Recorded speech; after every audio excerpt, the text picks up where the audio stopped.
성령 충만한 우리 성도들이 되어지고 우리 금호교회가 되어져서 그 성령의 능력으로 이 시대 가운데 하나님의 기뻐하신 바 되어지고 하나님의 역사의 축복의 통로 되어지는 복된 삶으로 세워지기를 주님의 이름으로 축원합니다. 아멘.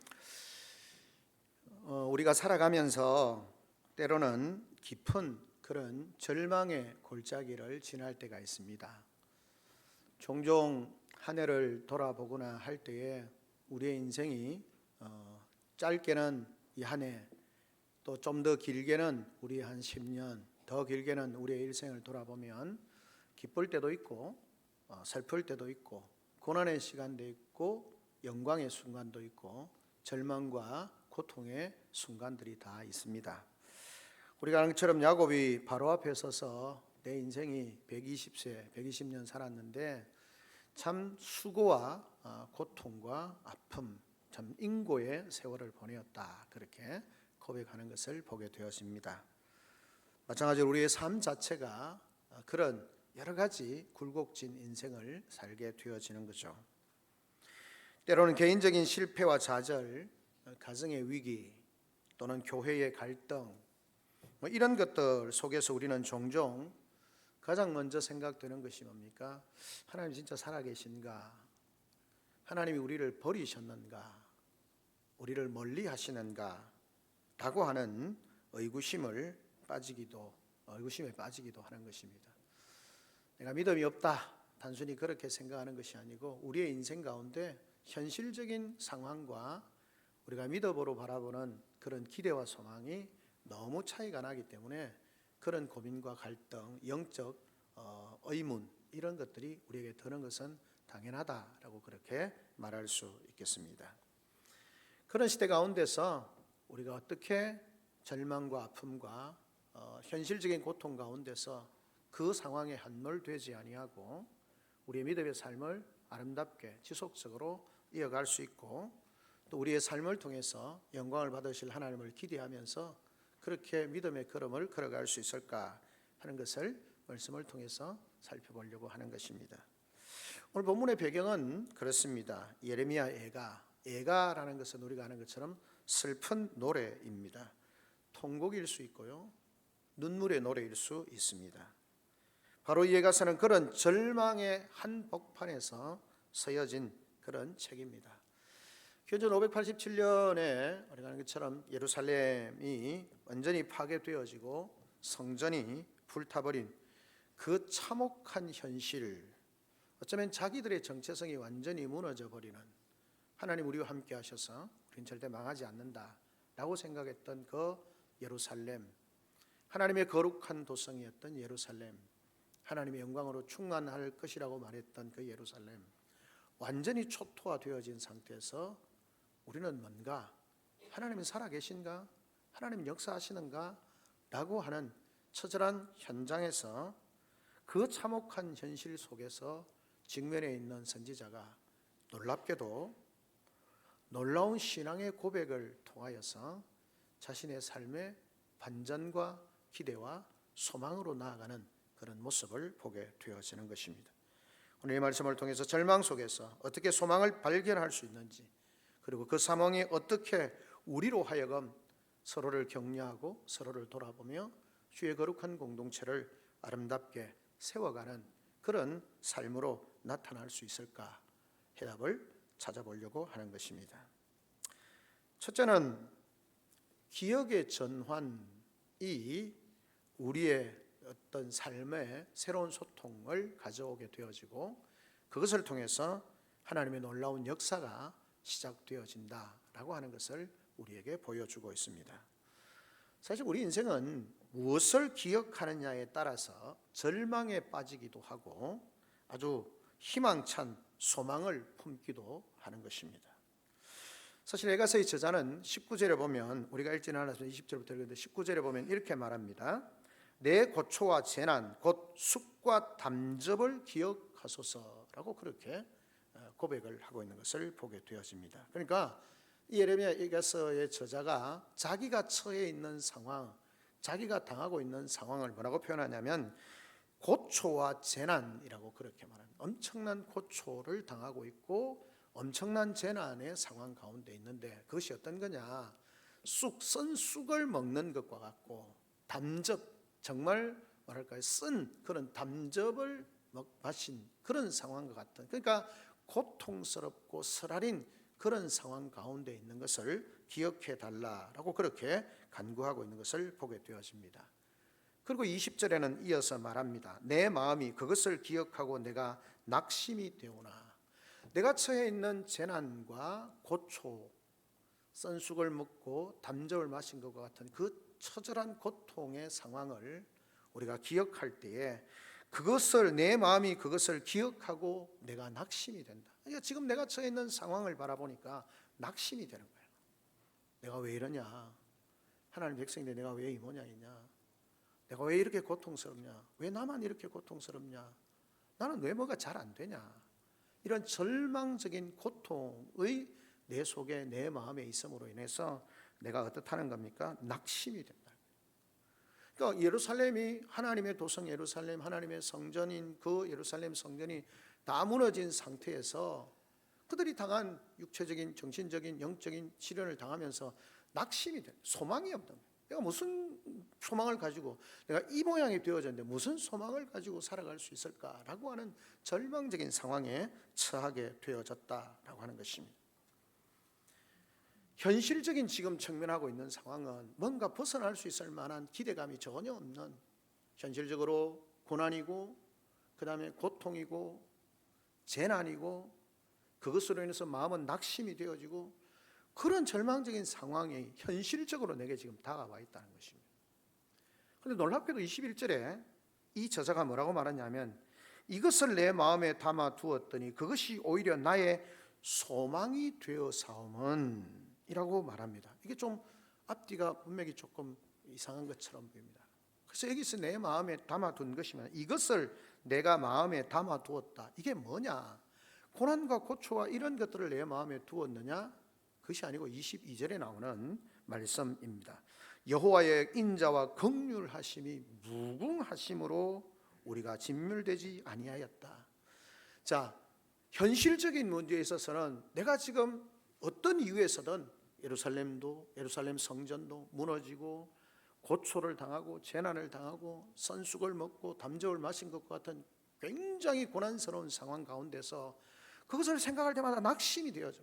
더 이상 나는 소망이 없는 삶인 것처럼 낙심이 되어지는 그런 상황 가운데서 이 저자가 시선을 전환시키는 겁니다. 뭐라고 말합니까? 여호와의 인자하심과 긍휼하심, 그것을 내 마음에 두었다는 것입니다. 이것을 내가 내 마음에 담아 두었더니 그것이 오히려 나의 소망이 되었다는 것입니다. 내 마음에 담아 두었는데 지금 현실적으로 그런 절망적인 상황인데 내가 소망을 가질 수 있게 되어진 것은 뭔가를 내 마음에 두었다는 겁니다. 그게 뭐냐면 하나님의 자비하심과 인자하심과 긍휼하심을 내 마음에 담아 두었다는 겁니다. 현실적으로 펼쳐지는 너무나 고통스럽고 힘든 상황, 그것에 함몰되어져 있는 것이 아니라 그것 때문에 아파하고 힘들어하고 괴로워하고 낙심이 되는 그 상황 가운데서 나의 마음에 뭘 담느냐? 하나님의 인자하심과 하나님의 긍휼하심을 내 마음에 담아 두었더니 그게 소망이 되었다는 것입니다. 저자는 의도적으로 고통의 현실적인 상황, 생생한 현실적인 그 고통스러운 상황 속에서 그 고통의 기억으로 인해서 낙심되어지는 그 상황 가운데서 뭘 기대하냐면 현실적인 상황에 함몰되는 것이 아니라 무언가를 기억하면서 그걸 내 마음에 담는, 그게 뭐냐면 하나님의 인자하심과 긍휼하심을 내 마음에 담았다라고 그렇게 말하고 있는 것입니다. 여러분, 고난을 그냥 없으면 좋겠다, 고난을 생각 안 해야지, 고난을 잊어버리려고 하는 것이 아닙니다. 고난은 잊혀지지 않습니다.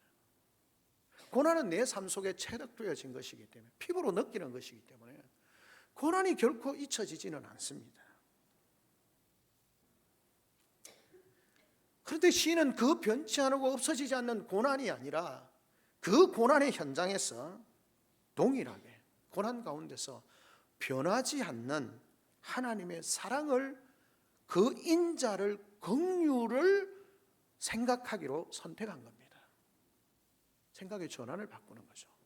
내가 지금 당면하고 있는 그 현실을 넘어 지금 나를 구원하신, 이스라엘 백성을 구원하신 하나님께서 그 백성을 사랑하시고 구원하신 그 놀라운 하나님의 인자하심과 긍휼하심을 기억하는 것입니다. 내 현실의 고통에 함몰되어지는 것이 아니라 나를 구원하시고 나에게 생명 주시고 나에게 은혜 베풀어 주셨던 그 하나님을 기억하는 것입니다.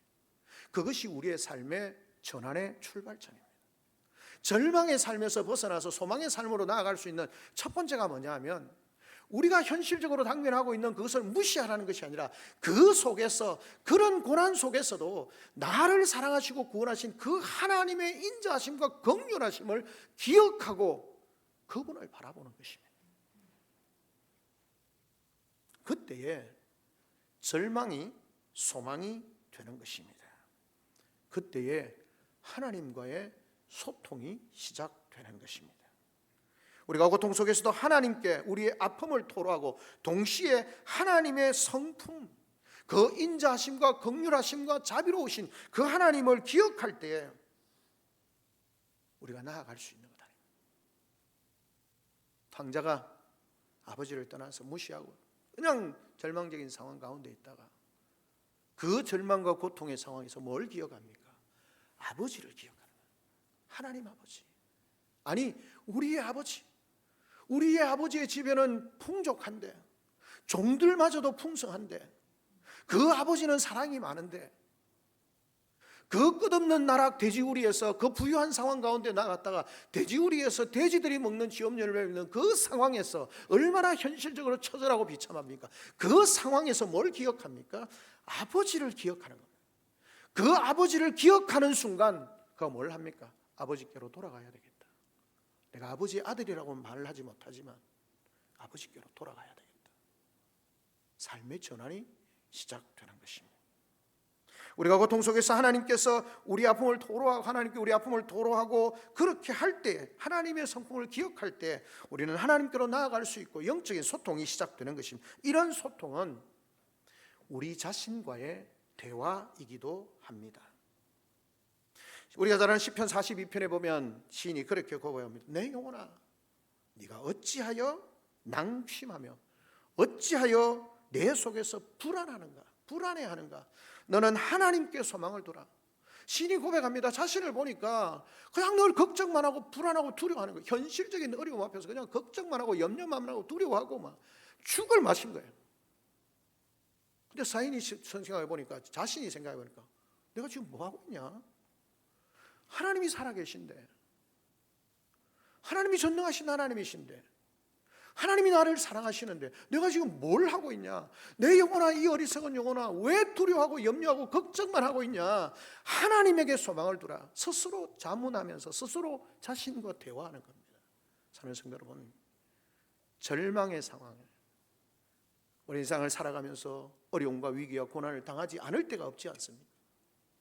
그 상황 가운데서 기억의 전환, 끊임없이 나를 함몰시키는 현실적인 그런 고난이 아니라 나를 사랑하셨다, 애굽 땅 종되었던 곳에서 인도해내시고 광야를 지나게 하셨던, 반석에서 물을 내시고 하늘 문을 여시고 만나를 내리셨던 그 하나님, 그 하나님을 기억하는 것이, 그래 맞아, 하나님이 계시지. 오늘 예가에서 에레미야가 그렇게 하는 것입니다. 내 마음에 하나님의 인자하심과 긍휼하심을 담아 두었더니. 사랑하는 성도 여러분, 우리의 삶이 하나님을 기억하는 것이 중요합니다. 인생의 어려움이 왜 없겠습니까? 절망과 고통의 시간이 왜 없겠습니까? 여러분, 성경은 보면요, 사실은 소망의 책이지만 그 소망은 우리가 당면하고 있는 현실적인 고통과 죄악의 문제에서부터 출발합니다. 늘 좋은 이야기만 하는 것이 아니고요, 성경은 우리가 현실적으로 당면하고 있는 죄악된 모습, 연약한 모습, 절망의 모습, 그런 삶의 모습 속에서 너희가 그렇게 있다가는 망한다, 너희가 바라보아야 할 것이 무엇인지에 대해서 우리에게 말씀하고 있는 것입니다. 이 가사는 사실 개인의 탄식이 아니라 공동체가 함께 부르는 노래입니다. 그렇게 보면 이 전환의 시점은 매우 중요합니다. 여러분, 우리가 혼자서는 하나님의 선하심을 기억하기 어려울 때에 믿음의 공동체가 서로를 일깨워 주는 겁니다. 여러분, 우리를 하나님께서 함께 부르신 이유는, 우리가 서로 함께 하는 이유는 서로의 비교를 통해서 약점을 드러내고 그 사람을 향하여 불평하고 원망하라고 우리를 함께 하게 하신 것이 아니라, 자문에 나오는 것처럼 한 사람보다 두 사람이, 두 사람보다 세 사람이 나은 이유는, 두 사람이 다 넘어지면 이렇게 세우고, 두 사람이 함께 누우면 따뜻하고, 세 사람이 가면 함께 붙들어주고 일으켜주고 인도해내고, 그래서 그 어려움을 이겨가는 것이죠. 우리가 함께 공동체로 하나님이 불러주신 이유는 뭡니까? 이 하나님의 인자하심과 긍휼하심을 우리가 함께 나누라는 것입니다. 여러분, 신앙생활하면 우리가 아는 것처럼 어떤 사람은 굉장히 조그만 시험에도 그냥 넘어집니다. 실족합니다. 깨어집니다. 근데 어떤 사람들은 하나님의 이 인자하심과 긍휼하심을 경험하면서 은혜를 누립니다. 왜 그러면 두 사람이 같이 있는데 왜 같이 있습니까? 하나님께서 이 은혜를 누리는 사람에게 그것을 알지 못하는 사람을 세우도록, 격려하도록, 위로하도록, 세우도록 한 겁니다. 서로 경쟁하면서 내가 네보다 낫니? 너는 왜 그 모양이냐? 질책하도록 우리를 함께 하신 것이 아니라는 겁니다. 우리 나 연약한 사람이에요. 다 부족한 사람입니다. 근데 좀 더 나은 방향이 있다, 좀 더 나은 부분이 있다, 그러면 그것을 가지고 더 연약한 자들을 돌아보고 세워가고 함께 하나님 앞에서 세워가라고, 서로 소통하며 격려하며 사랑과 선행을 통해서 격려하며, 그래서 그 공동체가, 그 개인의 삶이 하나님의 은혜로 절망의 자리에 있는 자들이 소망의 자리로 나아가도록, 하나님을 알지 못하고 하나님의 인자하심과 긍휼하심을 알지 못하여서 절망 죽을 맛을 살아가는 인생들에게 이 하나님의 인자하심과 긍휼하심을 함께 나누면서 격려하면서 세워가도록 우리를 불러주신 겁니다. 그래서 절망의 삶에서 소망의 삶으로 나아가도록 만들어주시는 겁니다. 교회의 존재 이유라는 거죠. 고난 중에도 하나님의 은혜를 기억함으로 절망을 소망으로 바꾸고 서로 소통하며 함께 일어서서 함께 하나님의 회복하심을 경험하는 저와 여러분이 되어져야 하는 것입니다. 그럴 때 우리의 삶은, 우리 공동체는 더 하나님의 은혜를 인하여서 함께 살고 함께 하나님의 뜻을 이루는 공동체가 되는 것이며, 사랑하는 성도 여러분, 새해 연초입니다마는 앞으로 우리가 살아갈 인생 가운데 이런 고난과 절망이 끊임없이 다가옵니다. 그럴 때마다 좌절하겠습니까? 그럴 때마다 절망하여서 엎드려서 통곡하겠습니까? 그 아픔의 자리, 슬픔의 자리를 외면할 수는 없지만 그 속에서 하나님의 인자와 긍휼을 기억하는 우리 귀한 성도들이 되어져서 그 절망을 소망으로 바꿀 수 있는 복된 하나님의 사람들이 되시기를 주님의 이름으로 축원합니다. 아멘. 둘째는 무엇입니까? 22절에 보면 이렇게 말씀합니다. 여호와의 인자와 긍휼이 무궁하심으로 우리가 진멸되지 아니하매니이다. 진멸되지 아니한, 이 말은 무슨 말이겠습니까? 이스라엘 백성들이 그들의 행위나 그들의 삶을 보면 진멸되는 것이 마땅하다는 겁니다. 우리의 삶을 돌아보면 우리는 진멸되어져야 하는 것이 마땅한 존재들입니다. 왜 우리가 진멸되지 않냐? 이스라엘 백성들이 하나님의 언약의 백성으로, 축복의 백성으로 약속의 땅으로 들어와서 하나님이 그들에게 놀라운 축복을 허락해 주셨는데, 그들이 행한 일의 결과를 보면 그들이 진멸당하는 것이 마땅한데 진멸되지 아니하고, 예루살렘도 무너지고 성전도 무너진 것 같지만 완전히 진멸되지 않는 이유는 하나님의 인자와 긍휼하심의 무궁하심 때문이다 라고 그렇게 고백을 하고 있는 것을 보게 되어집니다. 물론 인자라는 말은 헤세드라는 말이죠. 하나님의 사랑입니다. 긍휼이라는 말은 라함임이라는 말인데, 우리한테 이것 또한 어머니가 자녀를 향하여 베푸는 그런 본능적인 사랑이라고 말할 수 있겠습니다. 자, 어쨌든 이 하나님의 인자하심과 긍휼하심에 대해서 히브리어를 쓸 때 뭐라고 하냐면 단수가 아니라 복수형으로 쓰고 있다는 겁니다. 무슨 말입니까? 그러니까 하나님의 인자하심과 긍휼하심이 다양하게 많다라는 것이, 풍성하다, 무궁하다는 겁니다. 이 말이 무슨 말입니까? 여러분, 이 말은 하나님께서 성도들을 향하여서 아니면 어떤 상황 가운데서 인자를 베푸실 때에 하나의 방식으로만 인자를 베푸시는 것이 아니라 다양하고 무궁무진한 방법으로 그 백성들을 돌아본다는 것입니다. 하나의 삶으로만 축복이라고, 하나님 인자하심을 베푼다고 생각을 해보십시다. 이스라엘 백성들이 생각합니다. 우리는 하나님의 백성이고 하나님의 은혜와 복을 누리는 공동체야. 우리는 절대 망하지 않아. 하나님 우리와 함께 하시기 때문에 절대 망하지 않아. 하나님의 인자하심이 우리에게 그렇게 나타나셔 라고 이야기를 했는데 지금 어떻게 되었습니까? 예루살렘이 망했습니다. 하나님의 영광을 두려고 택했던 예루살렘 성전이 무너졌습니다. 그러면 그들에게 남은 것은 뭡니까? 절망이잖아요. 하나님의 인자하심이 그들에게는 어떻게 나타나야 합니까? 잘되고 망하지 않고 어떤 어려움이 있어도 어떤 시련이 있어도 하나님이 다 물리쳐 주시고 우리에게는 절대 철옹성과 같은 인생의 어떤 것들도 우리를 어떻게 할 수 없는 그것이 하나님의 인자하심이라고 했으면 이스라엘 백성은 하나님의 인자에서 떨어졌습니다. 예루살렘 망했잖아요. 성전이 무너졌잖아요. 그 백성들은 포로로 갔잖아요. 아무것도 남아있는 것이 아닙니다.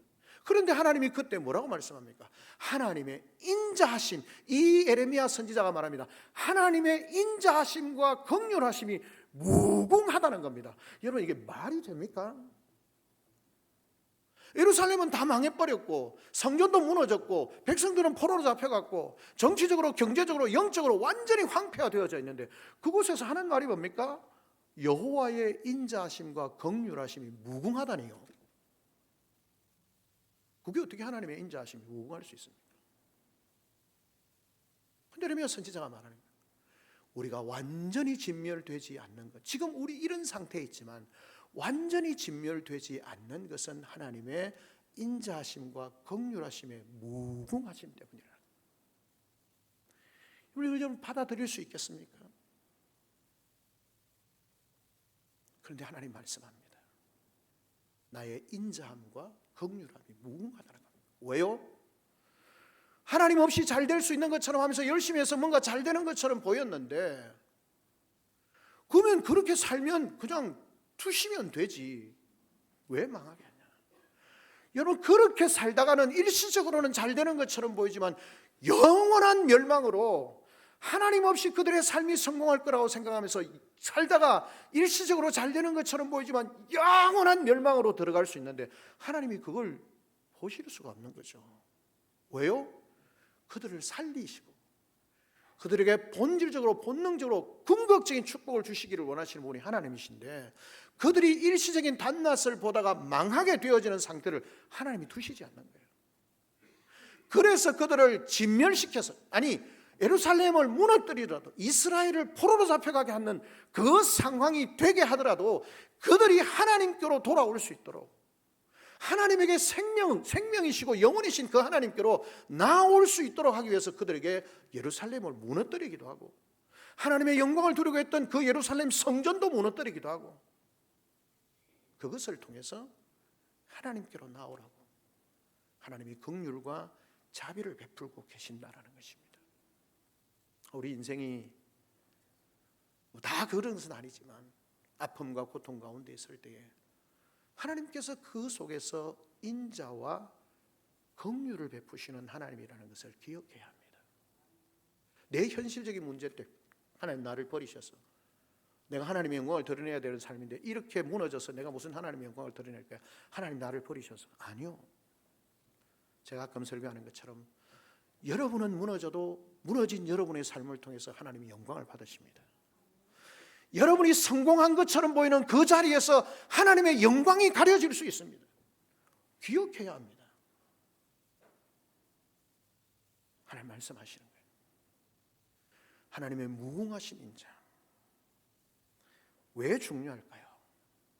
예루살렘이 완전히 파괴되어진 이 절망적인 상황에서 이 고백을 하는 것입니다.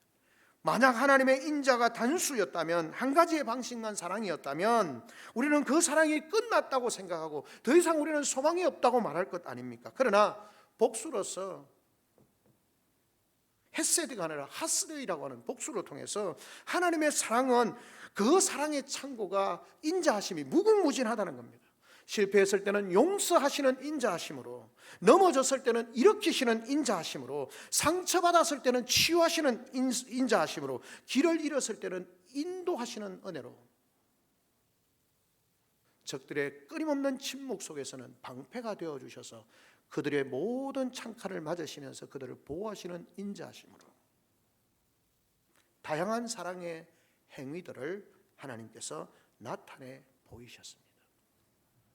우리를 향하신 하나님의 사랑이, 이스라엘을 향한 하나님의 사랑이 그렇게 깨달아지고 고백이 되어지는 것이었습니다. 긍휼하심도 마찬가지입니다. 말씀드린 것처럼 어머니가 자녀를 향해서 갖는 본능적인 사랑, 그 사랑이 얼마나 풍성합니까? 그것이 보여질 때 표현되어지는 단어가 바로 이 긍휼하심이라는 말입니다. 부모들이요, 그 자녀들이 잘되게 하는 일을 위해서라면, 옛날하고는 좀 다르다 그렇게 표현합니다만, 그러나 부모는 부모죠. 내가 못 먹어도 아이가 잘할 수 있다면 기꺼이 희생합니다. 내가 못 입어도 그 아이가 잘할 수 있다면, 잘 될 수 있다면 포기하고 그들을 사랑하도록 합니다. 나는 힘들고 괴롭고 고통스러워도 그 아이를 잘되게 할 수 있고 행복하게 할 수 있고 내 자녀가 잘 될 수만 있다면 그걸 하는 거죠. 하나님께서 자신의 사랑, 그 독생자를 모든 인류가 살릴 수 있도록 그들을 살리기 위해서 기꺼이 아버지이신 그분이 아들을 외면하시는, 그 외면을 실행하시는 겁니다. 왜요? 그 하나님의 창조함을 받은 그 존귀한 인생들을 회복하시기 위해서. 그 하나님의 인자하심과 긍휼하심이 다양한 방식으로 나타나는 것입니다. 그래서 예레미야 선지자가 말합니다. 우리가 이런 고통을 당하고 예루살렘이 망하고 성전이 무너지고 포로로 잡혀가는 이런 절망적인 상황이긴 하지만 완전히 멸망되지 않는 것은, 그렇게나마 남아있는 것은 하나님의 인자하심과 긍휼하심 때문이라는, 여러분 이것에게 소망이 있는 것입니다. 왜냐하면 그 하나님의 인자하심과 긍휼하심의 다양함이 이 공동체를 다시 회복하시고 다시 살리시고 다시 축복하실 것이기 때문에 우리에게 있는 것이 아니라, 우리가 살아남고 우리 교회가 잘되고 우리가 뭘 하는 것이 우리의 잘남이 아니라 하나님의 인자하심과 긍휼하심을 우리가 깨달을 때 우리의 삶은 하나님의 회복하심을 기대할 수 있고 소망할 수 있게 되는 것입니다. 하나님의 은혜는, 인자하심은 다양하게 나타나는 것 아닙니까? 오늘 한국 교회나 우리 가진 교회가 겪고 있는 어려움이란 뭡니까? 힘들고 어렵습니다. 그러나 여전히 하나님의 백성으로 남아있는 것은 우리의 공로, 우리 교회가 뭐 잘했어, 우리 교회가 잘했어, 도시의 큰 교회가 잘했어. 아니요, 큰 교회를 통해서 하나님의 영광을 가리는 일들이 무조건 비난할 생각은 없습니다. 가려지는 일들이 많고요, 작은 교회들을 통해서도 하나님의 영광을 가리는 일이 많고, 작은 교회를 통해서도 하나님의 영광을 받으시는 일이 많고요, 마치 우리가 뭘 잘해서 그런 것처럼 착각을 하는데 우리의 공로가 아닙니다. 하나님의 무궁한 인자하심과 긍휼하심 때문입니다. 우리가 살고 있고 우리 가정이 살고 있고 우리 교회가 그나마 남아있는 것은 하나님의 인자하심과 긍휼하심의 무궁하심 때문임을 기억하시기를 주의 이름으로 축원합니다. 그럴 때에 그 하나님의 인자와 긍휼이 우리를 보존시킬 뿐만 아니라 우리를 회복하실 것이기 때문에 그 인자하심과 긍휼하심을 바라보면서 그분에게 나아가는 것입니다. 그래서 예레미야 선생님이 말합니다. 그 인자와 긍휼하심을 내 마음에 두었더니 소망이 되어졌고 완전히 진멸되지 않았다라고 그렇게 고백을 하는 것입니다. 하나님의 무궁하신 인자와 긍휼을 받은 자로서 우리는, 그 하나님의 인자와 긍휼을 받은 자로서 우리는 어떻게 해야 됩니까? 우리 공동체가 사는 것은 하나님의 인자와 긍휼을 받은 자로서 내 형제를 향하여서, 내 지체를 향하여서 인자와 긍휼하심을 가지고 포기하지 않고 다양한 방식으로 서로를 세워가야 합니다. 그래야 내가 살고 너가 살고 우리가 사는 겁니다. 교회는 경쟁하는 공동체가 아니고요, 비판하고 판단하는 공동체가 아니고요, 우리의 삶은 그렇게 비판하고 판단하고 나 잘남을 자랑하는 존재로 하나님이 하신 것이 아닙니다. 함께 부르셔서 이 하나님의 무궁하신 인자하심과 긍휼하심을 내가 경험한 자로서 그걸 나누는 삶을 살 때 그 자신의 삶이, 그 가정이, 그 공동체가 하나님의 회복하심과 완전히 진멸되지 않는 그 자리에서 벗어나서 하나님의 부흥케 하심과 성장케 하심과 축복하심과 영광을 받으시는 것을 경험하게 되는 것입니다. 이런 은혜와 복이 우리 성도들 가운데 있기를 주님의 이름으로 축원합니다. 아멘. 마지막 세 번째는 무엇입니까? 이 하나님의 은혜, 인자하심과 긍휼하심이 오늘 본문에 나오는 것처럼 아침마다 새롭다, 그렇게 말합니다. 우리가 진멸되지 아니할 뿐만 아니라 이것들이 아침마다 새로우니 주의 성실하심이 크도소이다 라고 그렇게 말합니다. 새로운 아침의 은혜, 이 새로운 아침에 날마다 주어지는 은혜를 인하여서 우리가 회복되어지고 강화가 되어지고 하나님이 주시는 은혜의 축복의 열매를 경험하게 되어진다라고 하는 것을 우리에게 말씀해 주고 있습니다. 23절에 말합니다. 이것들이 아침마다 새로우니 주의 성실하심이 크도소이다. 이것들이 뭡니까? 당연히 하나님의 은혜와 인자와 긍휼하심입니다. 하나님의 인자하심들, 하스데이 복수들, 이 인자하심들과 긍휼하심들, 라밈이라고 하는 이 긍휼하심들을 가리키는 것이고, 놀랍게도 이 수많은 하나님의 사랑의 행위들이 아침마다 새롭게 우리에게 다가온다고 선포하고 있는 것입니다. 이것은 무엇을 이야기합니까? 하나님의 사랑은 어제의 것으로 끝나는 것이 아니라 오늘 새롭게 우리에게 다가옵니다. 하나님의 긍휼하심과 능력의 손길이 어제의 것으로 끝나고 오늘 새로운 것으로 우리에게 다가옵니다. 이스라엘 백성들이 출애굽한 이후에 광야의 삶을 살 때 하나님께서 그들의 하늘 문을 여시고 만나를 내려주십니다. 그런데 하나님께서 만나를 내려주실 때 어떻게 말합니까? 하루의 분량만 취하라는 겁니다. 이틀 없어지는 거죠. 석 없어집니다. 진짜 하나님 우리를 사랑하신다면 우리 생각을 어떻습니까? 하나님 월요일날 가서 진짜 엄청나게 거두어서 바구니에 넘치도록 거두어서 이 하나님의 풍성하심을 보면서 그걸 그냥 날씨도 더운데 뜨거운 태양 아래 나가지 않고 그냥 일주일분만 모아서 하루에 일주일분 해서 집에 있으면서 하나님께서 이렇게 주셨습니다 먹으면서 그렇게 쉬면 안 되겠습니까? 아니라는 거예요. 매일 오늘 내리는 만나는 어제 내렸던 만나와 같아 보이지만 다른 것입니다. 오늘 내린 만나와 내일 내리는 만나는 다른 것입니다. 날마다 하나님께서 만나를 내려주셔서 그들의 필요를 채워주신 것처럼 하나님께서 이 인자하심과 긍휼하심이 날마다 우리에게 새롭게 다가온다라고 말씀하고 있는 것입니다. 이스라엘 백성이 광야에서 매일 아침 새로운 만나를 거두어야 했듯이 하나님의 은혜도 날마다 새롭게 공급됩니다. 어제 받은 용서의 은혜로 오늘의 실패를 덮을 수 없고 어제의 위로로 오늘의 아픔을 치유할 수 없습니다. 매일 아침 하나님은 그날에 필요한 새로운 인자하심과 긍휼하심을 부어주십니다. 왜 하나님의 인자가 매일 새로워야 할까요? 그것은 우리의 상황이 매일 다르기 때문에 그렇습니다. 어제의 삶이 오늘의 삶과 다릅니다. 오늘의 삶이 어제의 삶과 다르고요. 오늘의 삶이 내일 주어질 삶과 다릅니다. 아니요, 오늘의 삶이 혹 다른 사람에게는 그렇게 어제까지만 살았던 삶이 그렇게 살고 싶었던 오늘의 삶일 것입니다. 그 삶은 다릅니다. 그 삶이 다르고 상황이 다르고 비슷해 보이지만 같아 보이지만 다릅니다. 그렇기 때문에 그날의 새로운 은혜와 긍휼하심과 인자하심이 필요한 것입니다. 그래서 성도들은 날마다 일어나는 시간을 하나님의 은혜를 삼하고 하나님의 인자하심과 긍휼하심을 구하는 기도로 삶으로 시작해야 합니다. 그래야 하나님의 인자하심을 경험할 수 있게 되는 것입니다. 하나님께서 말씀합니다. 왜 그렇게 매일 하라는 겁니까?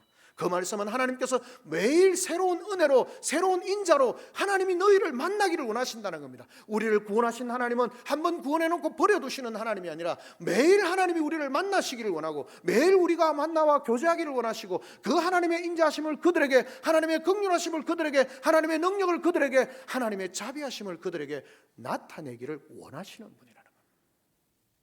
우리가 받지 못합니까? 우리가 거부하거든요. 세상이 이래 바빠서 피곤해서 매일 우리를 찾아오셔서 인자하심으로 긍휼하심으로 우리를 만나기를 원하시는 하나님은 우리가 외면하니까 매일 내게 주시는 하나님의 은혜를 경험할 수가 없게 되는 것입니다. 그래서 말합니다. 주님의 성실하심, 주의 성실하심이 크도다. 하나님은 성실하시게 우리를 찾아오셔서 우리를 만나 주시기를 원하고, 우리 가운데 인자를 베푸시기를 원하고, 우리에게 은혜를 베푸시기를 원하고, 우리에게 능력 베푸시기를 원하는데 우리가 거부하는 거예요. 그래서 우리의 삶이 하나님의 인자하심과 긍휼하심과 능력 베푸심을 경험하지 못하게 되는 것입니다. 하나님의 신실하심, 믿을 만한 그 놀라운 은혜가 날마다 우리에게 주어지는데, 우리가 성실하지 못해서 우리는 불성실해도 하나님은 여전히 성실하시고, 예루살렘이 무너지고 성전이 파괴되어진 그 절망적인 상황에서 하나님은 말씀하는 겁니다. 하나님의 신실하심은 변하지 않는다는 것입니다. 오히려 그 신실하심이 크시다. 다 절망하고 소망하고 그냥 널브러져서 그냥 나는 소망이 없어라고 절망하고 그냥 죽을 맛으로 살고 있는 그들에게 오늘도 우리에게 신실하심으로, 새로운 인자하심으로 우리를 찾아오시는데, 크신 그 신실하심으로 우리를 찾아오시는데, 그런 그 절망의 자리에서 벌풀에 앉아서 우리를 찾아오시는 하나님을 외면하는 것입니다. 그러니 우리의 삶이 회복될 수가 없는 것이죠. 하나님 말씀합니다.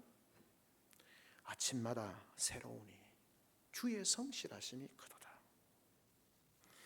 이것이 우리의 회복을 가능케 합니다. 어제의 실패가 오늘의 절망이 될 필요가 없고 이유가 될 근거도 없습니다. 왜냐하면 하나님은 매일 새로운 시작을 우리에게 허락하시기 때문입니다. 시편 30편 5절에 보면 이렇게 말합니다. 저녁에는 울음이 깃들일지라도 아침에는 기쁨이 올 것이다. 지난밤에 아픔으로 인해서 통곡하며 울었는데 내일의 삶도 그 연장선상으로 갈 것 같은데, 하나님은 그렇게 말씀합니다. 지난밤에 울음이 깃들일지라도 아침에는 기쁨이. 절망과 고통으로 아픔으로 인하여서 어두컴컴한 방 속에서 통곡하며 눈물하며 절망하고 쓰러져 있는 그 영혼 가운데도 다음날 아침에 해는 떠오르는 것입니다. 해가 떠오르는 것이 아니라 자신이 커튼을 걷어놓고 절망 가운데서 무너져 있기 때문에 떠오르는 태양을 보지 못하는 겁니다. 하나님 우리에게 날마다 새롭게 찾아오시는 것입니다. 우리가 탈진하고 지쳐 있을 때, 우리의 관계가 깨어지고 상처받았을 때 하나님은 여전히 새로운 아침을 우리에게 주십니다. 이 새로운 은혜는 우리를 회복시킬 뿐만 아니라 우리를 더욱더 강하게 만듭니다. 어제의 상처가 오늘의 지혜가 되고, 어제의 실패가 오늘의 겸손이 되고, 어제의 절망이 오늘의 소망이 되는 것입니다. 이것이 매일 새로운 하나님의 인자하심, 다양한 형태로 나타나는 인자하심의 결과라는 것입니다. 매일 새로운 하나님의 인자와 긍휼로 회복되어지고 강화되어져서 이 은혜를 함께 나누고 이 은혜를 함께 통해서 격려하고 세워감으로 우리 자신이, 우리 공동체가 함께 살아나는 그런 놀라운 은혜를 경험하는 우리 거목교회와 모든 성도들의 삶이 되어지기를 주님의 이름으로 축원합니다. 아멘. 말씀을 했습니다. 이렇게해서 저자는 예루살렘의 폐허 위에서 하나님의 변치 않는 인자심과 긍휼하심을 발견하게 됩니다. 뿐만 아니라 하나님의 다양하고 풍성한 사랑이 매일 아침 새롭게 부어진다는 사실을 깨닫게 되어졌습니다. 이것이 우리가 절망 가운데서 나 홀로가 아니라 함께 소망 가운데 격려하며 위로하며 삶을 나누고 소통함으로 우리가 함께 사는 길임을 기억해야 하는 것입니다. 하나님께서 우리를 포기하지 않으신 것처럼 우리도 서로를 향하여서 연약해 보이고 부족해 보이고 정말 상종하지 못할 것 같은 사람이라고 내가 판단한다 할지라도 하나님 우리에게 말씀합니다. 내가 너에게 무궁한 인자와 긍휼로 다가온 것처럼 너희도 형제를 향하여 지체를 향하여서 무궁한 인자와 긍휼하심으로 함께 다가감으로 서로를 소통하고 협력하고 회복하고 강해져야 합니다. 오늘도 하나님은 우리 각자의 필요에 맞는 새로운 인자와 긍휼을 준비하고 계시고 매일매일 우리를 찾아오실 것입니다. 이 확신을 가지고 서로 손잡고 서로를 격려하고 소망하면서 하나님 나라를 꿈꾸어 하나님의 뜻을 이루어가고 하나님의 은혜와 복을 누리는 복된 우리 성도들이 되시기를 주님의 이름으로 축원합니다. 아멘. 우리 시간 나가 참 목사님 하나님 앞에 기도하며